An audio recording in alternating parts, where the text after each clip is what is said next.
Ketekunan kunci kesuksesan, cerita Novi membangun bisnis pempek tanpa modal pemerintah. Di tengah hiruk-pikuk kota Palembang, ada cerita inspiratif dari seorang perempuan bernama Novi, 44, yang membuktikan bahwa ketekunan adalah kunci kesuksesan.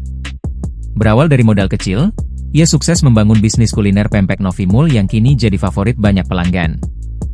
Novi memulai perjalanannya pada tahun 1999 dengan modal yang diberikan oleh sang mertua. Awalnya, ia hanya menjual pempek yang sudah jadi dari penjual lain. Namun, semangat berinovasinya muncul. Saat hamil anak pertamanya, ia memutuskan untuk belajar membuat pempek dos dan menjualnya sendiri di warung sederhana. Modal pribadi. Sejak kapan tuh? Sejak tahun 19. Itu awal-awalnya gimana bisa tergerak jualan tuh? Dulu tuh yang jualan mertua. Terus? Sudah itu disuruh belajar berdagang. Kalau kita tuh ada sukatan berdagang. Jadi dicoba berdagang. Alhamdulillah sampai sekarang. Dari harga pempek 250 perak. Oh, siko. Sekarang harganya berapa? 1000. Kedengaran enggak ada program pemerintah untuk UMKM bantuan 5 juta tanpa agunan, tanpa bunga? Kalau dengar sih ini sudah pernah dengar, tapi belum pernah dapat. Ngapa? Belum pernah campak dapat ke kami. Oh, itu dipilih juga ya oleh gitu. Dulu mertua cuma jual pempek yang dibeli di 10 ulu.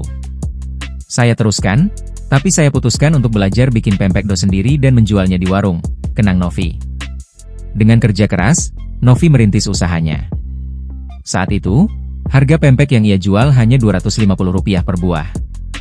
2 dekade lebih berlalu, warungnya kini berkembang pesat.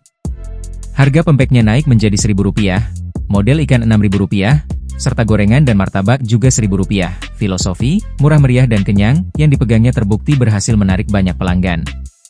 Meskipun usahanya berkembang, Novi mengaku tidak pernah mendapatkan bantuan pinjaman dari program UMKM pemerintah Kota Palembang. Ia justru memilih jalur mandiri untuk membiayai usahanya. Kami tidak pernah dapat bantuan program UMKM dari Pemkot itu, pengen juga dapat tapi apa boleh buat, tegasnya. Namun, hal itu tidak menghentikan langkahnya. Novi beberapa kali mengajukan pinjaman pribadi dengan jaminan sertifikat tanah dan BPKB motor, bahkan pernah meminjam dari BTPN dan Ban Perkreditan Palembang. Semua cicilan pinjaman tersebut selalu dibayar lunas. Saat ini, Novi mengandalkan pinjaman dari lembaga keuangan Mekar untuk terus memutar modalnya. Awalnya pinjam Rp3 juta, bayar lancar naik lagi Rp5 juta, sampai sekarang bisa pinjam lebih dari Rp11 juta. Bayarnya seminggu sekali, ungkap ibu yang bersuamikan Mulkan, ketua RT di lingkungannya. Kini, pempek Novi Mul tidak hanya menjual pempek dan gorengan. Usaha ini juga menerima pesanan dan telah menambah menu baru seperti es kacang merah, es jeruk peras, dan teh jumbo yang dikelola oleh adiknya. Kisah Novi adalah bukti nyata bahwa dengan kegigihan dan semangat berwirausaha, kesuksesan dapat diraih, bahkan tanpa bantuan program pemerintah. Download Tribun X sekarang, menghadirkan lokal menjadi Indonesia.